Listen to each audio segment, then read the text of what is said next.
Jenny, the subject of Ace of Base is a very complex one for a documentary, as there are many layers, many different personalities, expectations, but also experiences in the band.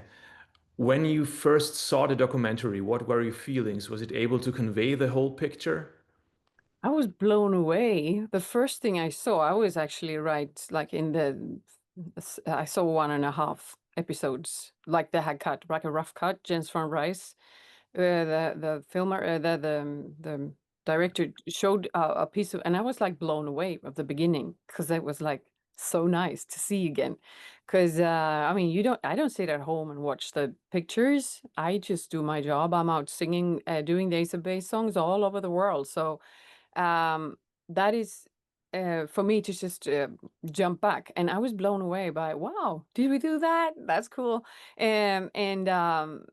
And he's a good storyteller, Jens. He's really good storyteller, and I confided in him and said that if I'm going to join this, then I need to don't not only tell the bad parts, I want the good parts out as well. So I was, broken, but now I'm whole, and I want you to tell that story too. So and he did. So that was cool. But I was blown away from the first thing he showed me is like, oh, that's us. Yeah, that's cool. The documentary was Ulf's idea, right? So he was like the driving force to get it rolling. He left. We recorded a lot of backstage stuff, but we had this thing that we would do it if we give it to someone. It's like it's our possessions. But I think he felt that this is mine, so he gave it away to do a documentary. And then I just had to roll the dice after the playground was set, if you say so. So I was thinking that, okay, so now it's here. It's a fact. It's going to be a documentary. I really didn't want to participate at first. My brother got the question. I didn't really actually get it. But then my brother asked me, and should I join? He asked, and I'm like, yes, you should. Of course, tell your story, show people who you are. You're beautiful, you're lovely, and your music is fantastic, and you're still writing. Just tell that story. And then he said, maybe you should tell it. I was like, okay. And but we do it together. We sit like camera shoulder to shoulder, so they can't just film one. Then we film the two of us, so they get our story from our side. And then he said again, no, I don't think that is the kind of documentary I want to do. I want to do a musical. I want to do about the music. And I said, that makes sense, but they have already started and they have these tapes, so they have already started. So yes, it was, I think, if the first push was from Ulf, but Jens van Rice did the job. So he just got a lot of tapes and is like, what am I going to do with this? And then he came up with a lot of radio interviews that we have. And that was the source, I think, the radio interviews, because then you have our stories from that time. You come across as a very loyal person, not only very down to earth, but very loyal. One of the most remarkable scenes was, or times was, when you stepped in front of the whole thing because your sister didn't want the spotlight and you did it. And in the documentary, say you weren't very keen to do it, but there was a contract to be fulfilled and you did it. And I was wondering, especially given the circumstance of the attack on you when you went into the spotlight as the only front woman, what were your feelings? Were you able to enjoy it Of that time? course. Yeah, Yeah. of course I did. I'm that kind of person. You put me somewhere and I just make something because it's too boring else. So I'm kind of positive in that way. And the attack was something that I got hold of and I got hold from. And both me and Lynn and Jonas and Ulf, our efforts to do things and the when you say the strength behind it is that we love our fans. We love our fans. They are fantastic, and the more I work and I see them, the better it gets. They're amazing. And so the fan base was something that we really wanted to connect it to all the time. And I had the chance stepping forward. I had so much big stories to tell and great stories.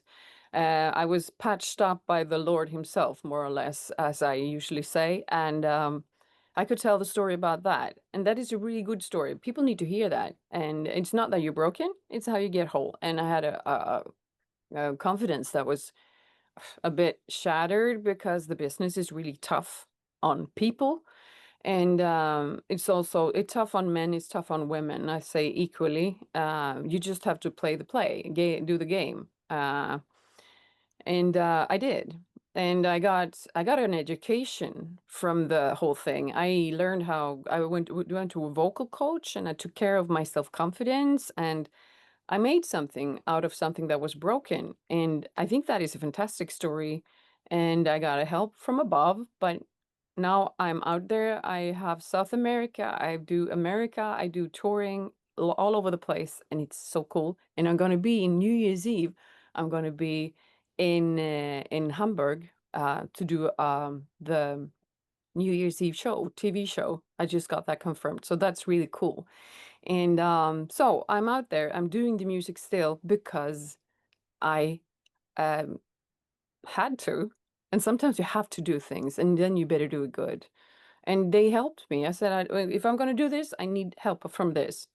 So I couldn't do it on my own. I need a lot of help. It's like, oh, help me. And they helped me. That was a I've, long answer. oh, excuse me. No, it was a long answer. Sorry about that. Yeah. Very interesting. I've read that you said that you wanted the documentary also to convey the fun you had, not only the struggles, but also that it was a good time to be an Ace of Base. And I was wondering, when you think back, what was the most fun the four of you had? Which part of your career was the one you look back on the most fondly? The ones we always have done as siblings, the cracking down after a strange thing has happened and you go behind the stage or you go backstage of what you do, and then you're just like, did you do that? Yeah, I did that. The things that you have in between you, that is always life. The thing you have between people, and Ulf is fantastic. He's really, really funny. And my sister is hilarious, and my brother is even better. When he's in a good mood, nobody in the room gets sad because he's like a sun coming in the room. So we had a lot of that. And you have to tell that story too. The other things are quite obvious. It was a lot of strain, stress, and, all these things. But that was fantastic. And it still is. When you meet them, it's like, it's all these, sense of humors that we just have. And I think I mean, yeah, you can probably tell also in that. But of course, there were magnificent times as well when you realize that we're actually doing this. And you stand on the like top of the world. It was Brandenburg Gate, I think. That's the Mhm. top of the world. And we did that MTV show, and it's like we actually did this. We actually pulled this off.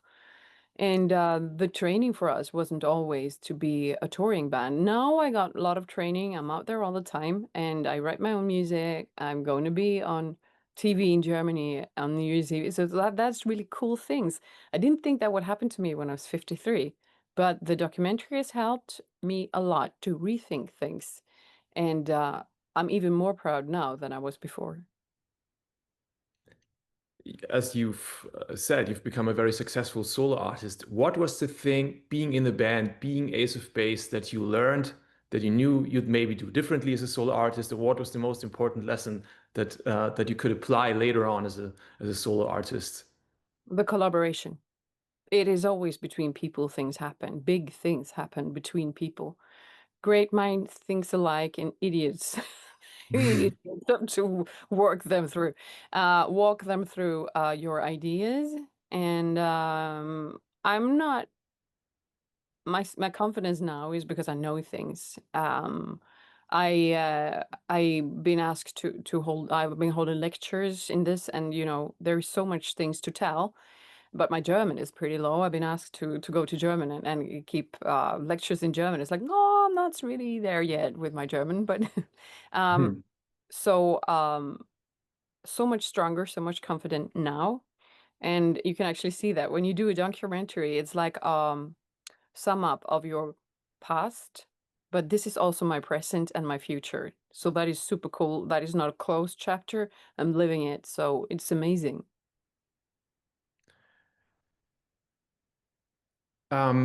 I think it was very interesting you never seem to have hold any grudges. For instance, there's a scene when the man in the band decide to continue with different front women, and you say that you had a conversation with God and asked him what to do, and you got the idea that you just should love them, should love your bandmates, and so no resentment and no holding grudges. I was wondering, was that difficult at certain times in the band? Because it was very interesting answer for to yourself in that situation. Yeah, well,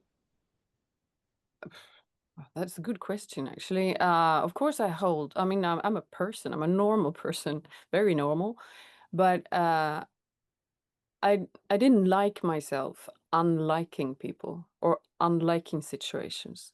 I love it. I love myself when I can rise above it and I can handle the situation. I really love that, and I wish that for everybody. However, there are things in life that are too troublesome, and you have to be pissed off, really pissed off, and have to take it to the core, to the center, and work the problem out.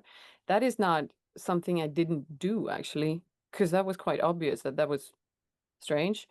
But um, you have to be at peace with yourself, and I couldn't really be at peace with myself. But then I got this answer that you know how to love. You're very good at that, Jenny. And here is love to love them with. And that was the key. It wasn't only that I pulled myself in the hair and lifted me up and said, "Okay, love them." That was not that was not what happened. The thing is that I got help. I got love, and then I shared it. That was something else. It's like getting a big cake and it's birthday, and you just get the cake and you just, okay, I don't want to eat this alone. It was a gift, and yeah, it worked out fine. Do you think the documentary provided? I mean, I don't know if you needed closure because you've continued your solo career, but as we know that Ace of Base, as you said, is not going to do a reunion because of your sister who doesn't want to partake. I was wondering, does the documentary provide closure, maybe for the fans or maybe for yourselves, if you even needed closure? I don't know. No, no, no, no. Good question again. It is a chapter. I've been writing a book, and that was like closing some chapters, and that was a good job. This is also a good and well done job by Jens van Rijs, the director. He has made a fantastic job, and he hasn't gone away from any hard discussions or anything. He's been in it all the time, and he's done a magnificent job telling it. And I think it's like more a platform to stand on, more than a closed chapter. So now I got two. I got my book, I got my music, and now I got the three documentary. I'm not good at math. I got like big platforms now, and I'm very grateful for that. And it's also good to tell young people now that this is not easy. This is a difficult business, and once your face is out there, you cannot get it back. Once your face and name is out there, you're burned if you do something wrong in today's social media. It's forever there, and it's a very difficult thing for young people because we didn't have that. I didn't have that when I grew up. I could make an ass of myself somewhere, but it didn't go all over the world. Um, for us, it did, but um, yeah, it's unnormal today. But people are strong. I was wondering, when you look back, would you have done anything differently with the knowledge that you have now regarding the band? Oh yes. But you cannot change that. You cannot go back. I did whatever I could in the situations, and I have to find peace with that. And I have, and I mean, there was a topic that I was definitely not supposed to talk about, but Jens von Rice said, "You're not gonna like this, Jenny, but we're gonna talk about money, because this guy has shared a lot of information." And it's like, okay, that was a big secret. It's like, okay. So I had to comment on that. And it's like, I don't want to comment on something I don't talk about because we don't talk about money. But then it was all over, and I was like, okay, so I have to address it. And said, I want to be at peace with myself because I can't handle the world, and I can't handle I mean, I was so happy with what I got. And that was what I was focusing on. I'm super happy with what I actually earned. So the money I got, I was really happy with that. And I'd be an idiot if I wouldn't be happy with that. I'm a normal person who got a lot of money at that time, and now it's gone. But anyway, um, so I am. I had to be at peace at that time because I never thought that this life was my own. I never thought that things I get in my life is actually only mine. I just lend them and I have to make something better of it. It's like the story with the talents in the Bible. It's like you get some, but make it more. And somebody gets more, then he can make it more, or she can make it more. But I don't get what they get, but I get what I get. And make it more, whatever you have. Bloom, where God plants you. That's been my device. That You, helped me work with all these things, yeah. excuse me, yeah. Mm. You are the third best-selling band that ever came out of your home country, Sweden. And I was wondering, as it is discussed in the documentary, Sweden didn't always welcome you with open arms in terms of, I don't know, in terms of recognition. And I was wondering, do you think that has changed because so many new, even superstars, international superstars, reference your work? Um, do you think the recognition in Sweden is now a little bit more appropriate than back in the day? Swedes are Swedes. I'm a Swede. um, I'm a very international person with an international eye on the Swede. Swede work like this. We share everything. Everybody works the same. We work in one direction, and we will make it through. It's like the old peasants in us that we just make it through. And I know that when somebody lures off from that little circle, it's like, why did they do that? Then you get worried because they're doing something you don't know. I don't know why, but people in Sweden are having a jealous. I think you have that pretty much all over Europe in one sense. I know it's in some way in Norway. I think you have it a bit in Germany too. When somebody goes off and it's like, oh, I'm the big star here. It doesn't really work. I mean, you have to be the normal person in the ring who just keeps on working. I don't know if it makes sense, but we call it the Jante law, the law of Yeah. Jante. And it's still in Sweden, but I don't know. Maybe it's getting more blurred now when the social media actually uh, cuts everything into small pieces. So maybe, yeah, maybe it's changing. But I think that the mums and dads are still like, no, don't go there. Like The, the, old the path, gentle log, and you just mentioned is that nobody is should be pretending better. to be better than the other person. So everybody is kind of equal. Yeah. Because then that is because you share what you have. That is the most important thing to say behind the gentle law is like you share your things and then people share equally back and then you share equally. And I don't know if we're proud persons or I don't know what it is, but when somebody gets a lot, it's not in balance anymore and you don't like the not in balance, but you can enjoy people going, but there's something wrong with it. Hmm. It's very funny. I didn't invent it. You didn't invent it. No, I didn't. It was the same for Roxette and ABBA, by the way. So yeah, Ah, it's yeah, the is it? Yeah. The recognition. Okay. and you get judged harder if you're successful. Like Sarah Larson, she's really successful, but when she comes back, it's like I don't like those shorts she's having. It's like I don't care. She's a successful woman wearing shorts. Come on, get over it. But that is what people think. Yeah, Which is interesting because Sweden, in any genre, from jazz to pop to metal, has so many internationally important and recognizable bands. So I the, know. I know. Jazz party is great.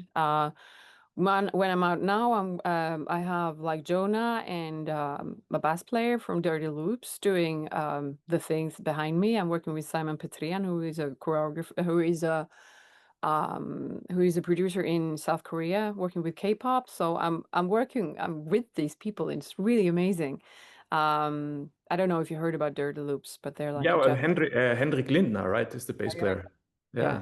And Jonah Nilsson, he's actually singing the backing vocals on Beautiful Life that I'm going to do on New Year's Eve in Germany, in Hamburg. So that's really Awesome. good. Yeah. I wish I had him along, but he has other things to do. But they're good friends, Simon and Dirty Loops. He's doing their mixing and mastering. He's amazing. And he's doing my Cool. stuff as well. Yeah. So my last question, because I have to keep an eye on the watch and not bother to Yeah. you too long, if it's possible. Have you discussed? I mean, I know that your sister is completely out of the spotlight, so maybe you can just tell me, did you talk to Jonas, for instance, about the documentary? He has a brief appearance, or did you talk about, are the other guys and gals satisfied with the documentary, if you can talk about that and how they? I talked a lot to both my sister and my brother of the documentary.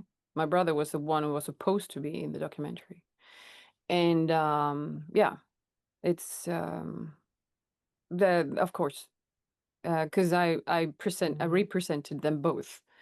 And that's why Jonas is in it, and that's why my sister is in it. And I mean, she's not really in it, but she said that I can write a letter, and it's like, okay, I tell them.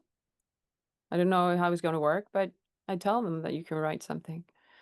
And she said that's the last thing I do, and also I'm not public anymore. But that's the Yeah, last thing. Yeah. but And everybody. yeah. Yeah, sorry. So I've been talking to them all along, of course, and I said this is like what do you call it? Lavine. I don't know the English word. Avalanche. The Mhm. avalanche of the documentary is coming, and you or me or Jonas has to do this. It's like, okay. Jonas said you do it, and because he wanted to do another documentary, as I said. He wanted to do about the music, not about the stuff. And yeah, the stuff was already out. So Okay, so you also talked to them Sorry. about them afterwards and how they felt about it. Yeah, they were involved with the whole thing, and my sister thought I did a good job.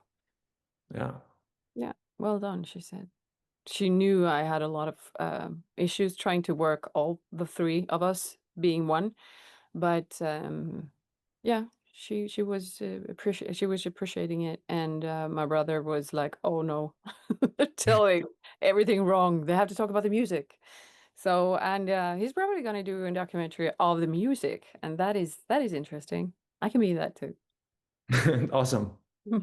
You were the driving force behind the documentary of Ace of Base. And now Ace of Base is not only an interesting story, but also a complex story. So my first question is, how did you envision the documentary to be? What did you want it to convey primarily? And yeah, and what are your thoughts on how it turned out then? Yeah, so I think I mean the legacy of Ace of Base is so many different stories never really been told. I always thought they are worth to be told. So when Viaplay approached me about the idea of doing a documentary, and there was a Swedish team, Jens von Ries, who was the producer. He's been following us since the mid-90s. Is a guy we trusted, and they're very professional, the whole team. I've seen a lot of work he done before.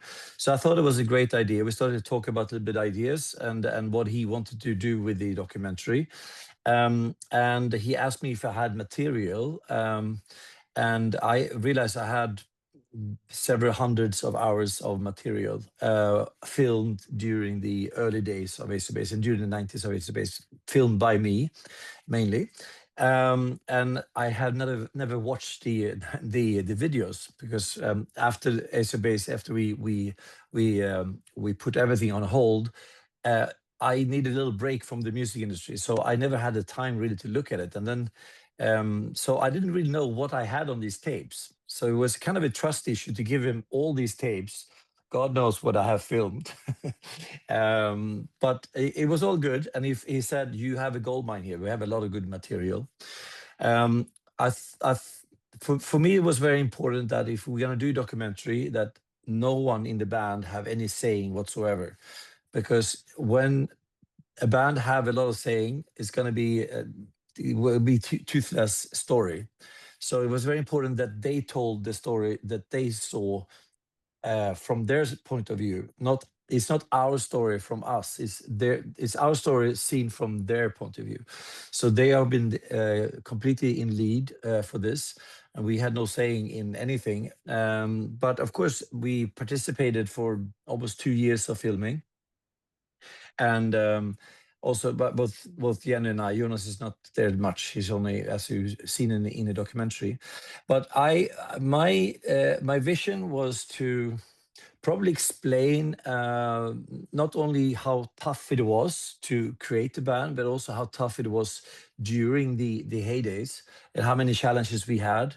So it was so much more than just, oh, what a great fame we had. All the backsides, all the dark sides as well. I think it was very important to get that out and tell those stories as well to the audience and to the fans.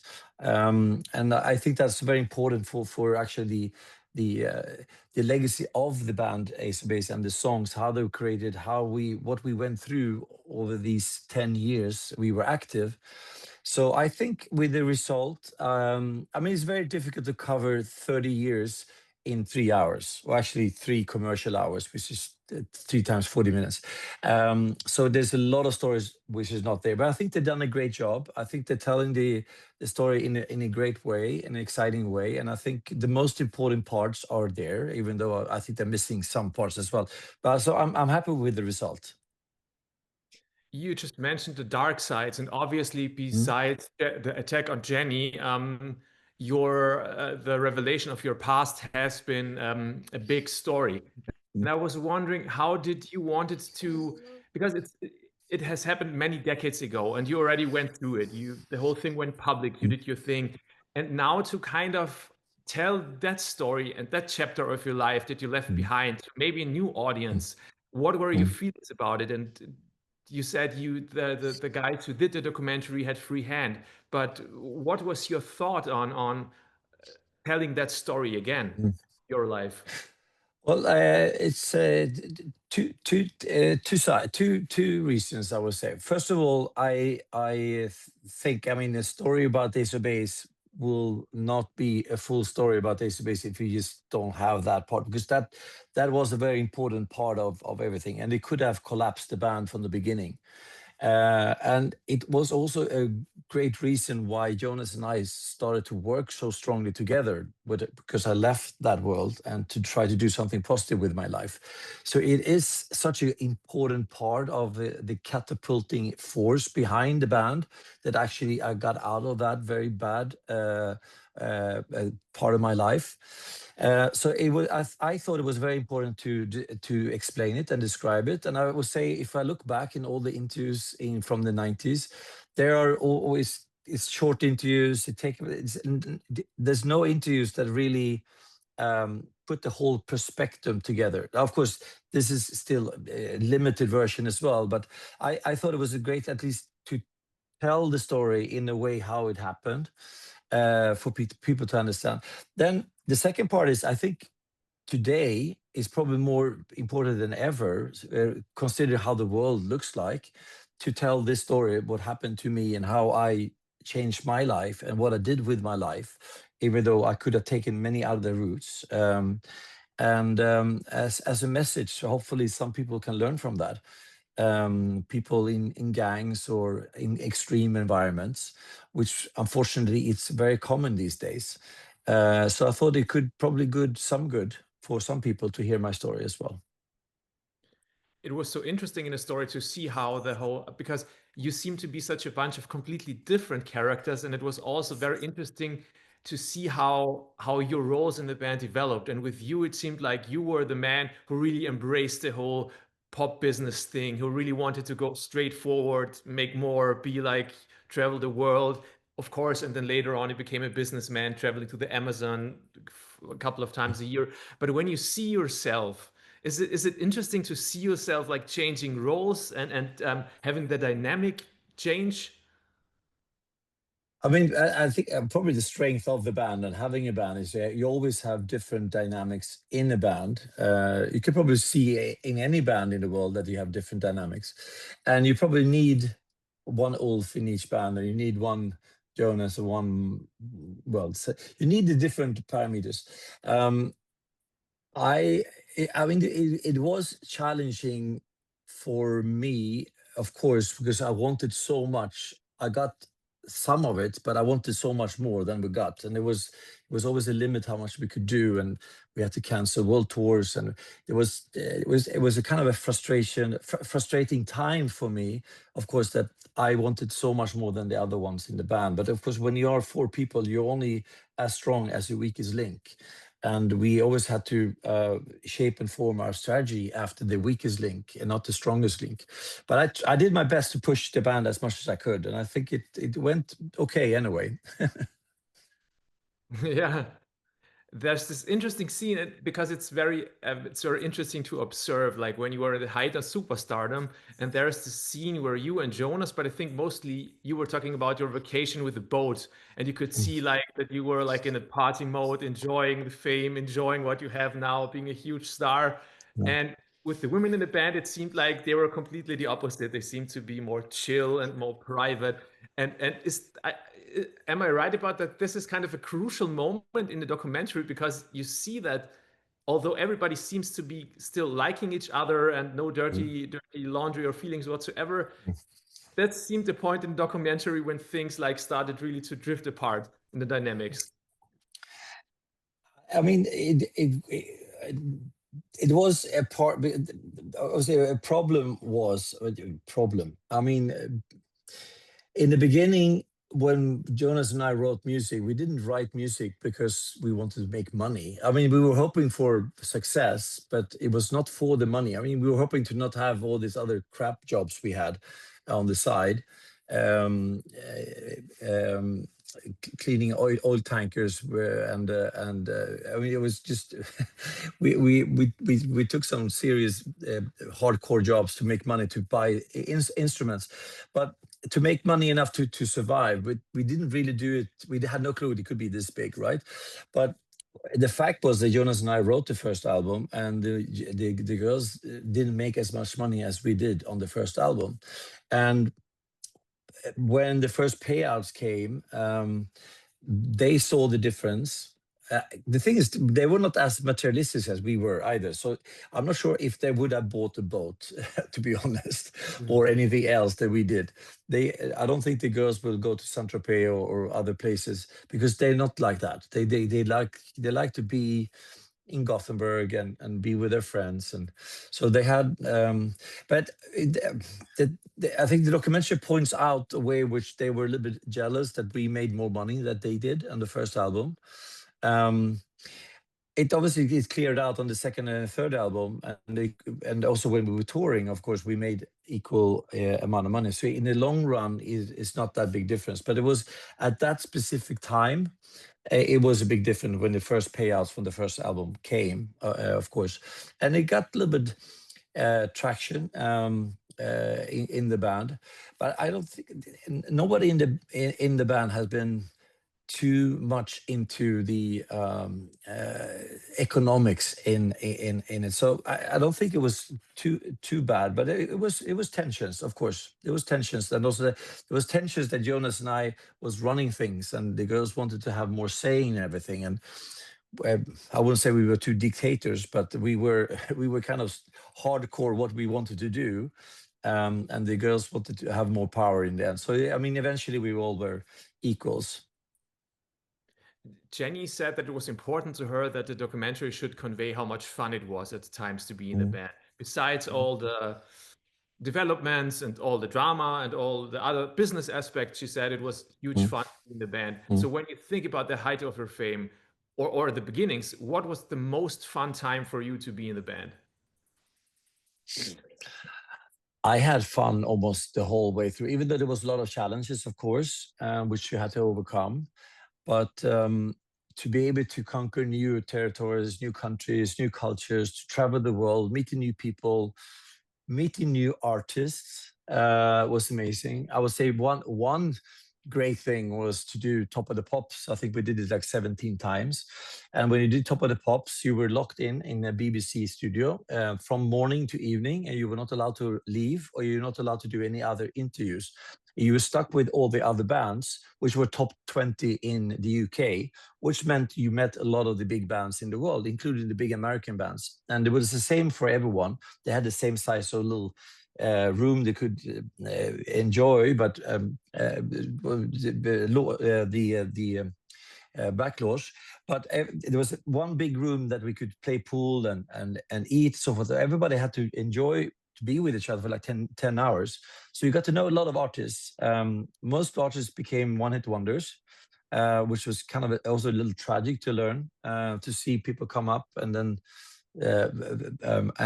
disappear as fast. But you also got to know a lot of the big artists, and that was a very interesting time to learn from other people's not mistakes, but also their challenges, and how similar our careers were to other bands and other artists as well. So I think that was a very, very interesting part. So thanks BBC and Top of the Pops for that. And of course, in America, it was interesting. I think, I don't know if you said it in a documentary, I can't recall it, but when you entered the US charts and when you hit them big time, it says that it was you brought back the melodies in the charts, because at those times most of the songs like weren't melody based, and you were this extremely thought out and catchy melodies. So I mean that was one of the reasons why Jonas and I did music. We thought the music existing in the early 90s or end of the 80s were actually lacking melodies. So we wanted to do the music that we couldn't hear on radio or wasn't released, which was kind of a mix of everything from the 80s, right? So synth music, pop music. But that was also our challenge, that we did so many different styles that the first record companies, they didn't know how to market us, because it was vinyls and we had so many different genres. But we brought back the melody, especially in America, because there was a lot of, I mean, there was hip hop and soul, but they didn't have the catchy melodies as we in Sweden are pretty good at writing. And have been a theme. Look at Max Martin of What a Success. He really cracked the code of hook lines. And of course, you had Clive Davis in the team, which probably didn't really hurt to enter the United States in a big time way. And the funny thing is that he's still the biggest music director of all time. But Jonas, the funny thing is, when we met him the first 3-4 times, we had no clue who Clive Davis was. So we were talking to him as any other person we would talk to. And everybody around us was so scared when we talked to him in that way. We spoke to him. He was not used to have somebody saying no to something or argue with him.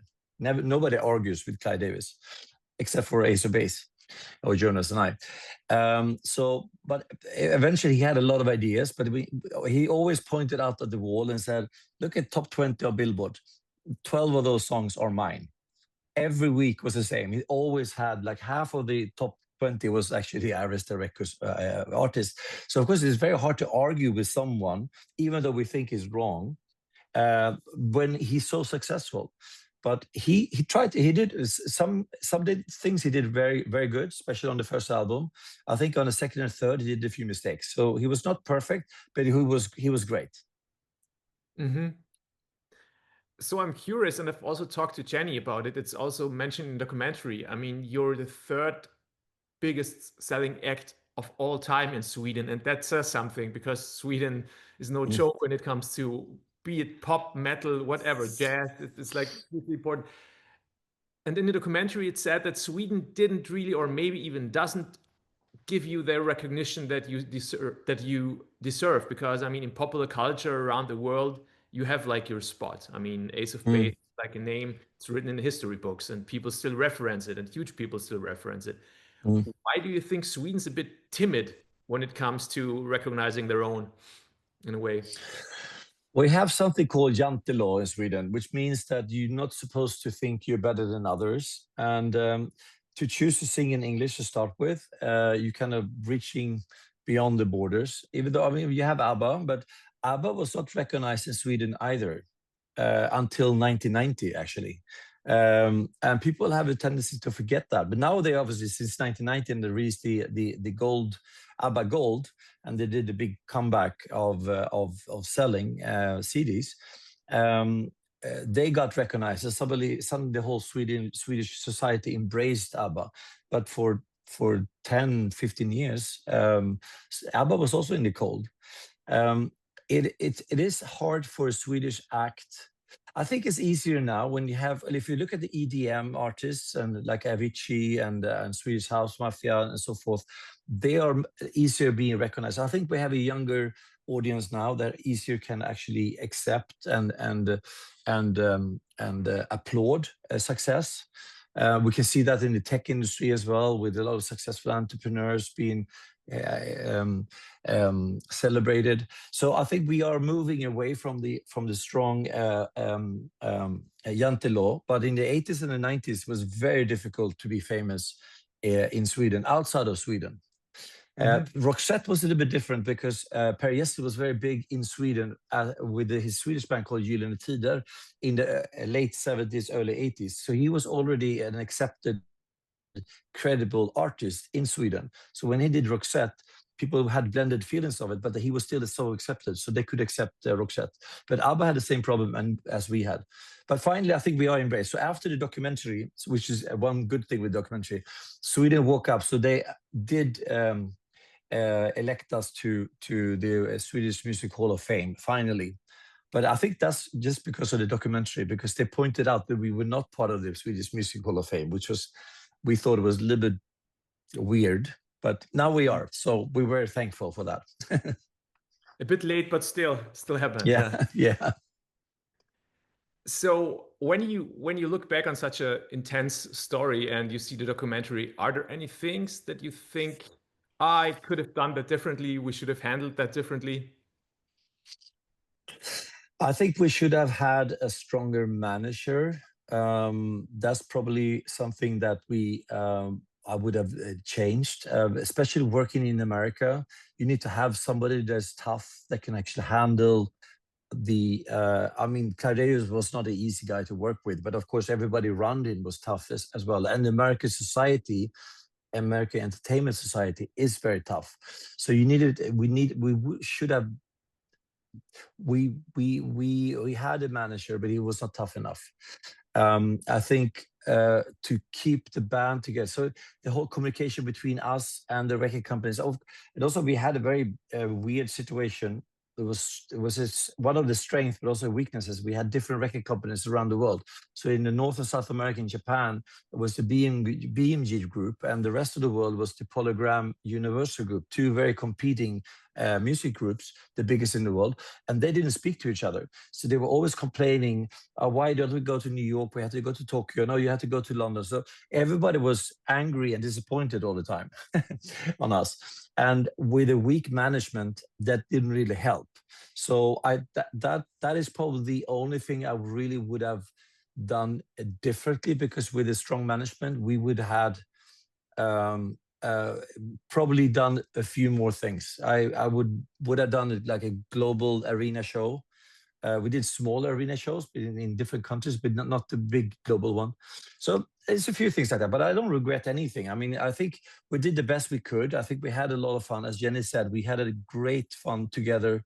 We enjoyed doing, live performances, interviews, traveling. Of course, I did love it more than the others in the band, which is quite obvious in the documentary. But it was, we worked with something we were so passionate about, which was music, and we all love music more than anything else. So that's just something we have in common, and we were blessed that we could actually work in the whole world and have the whole world as our working field.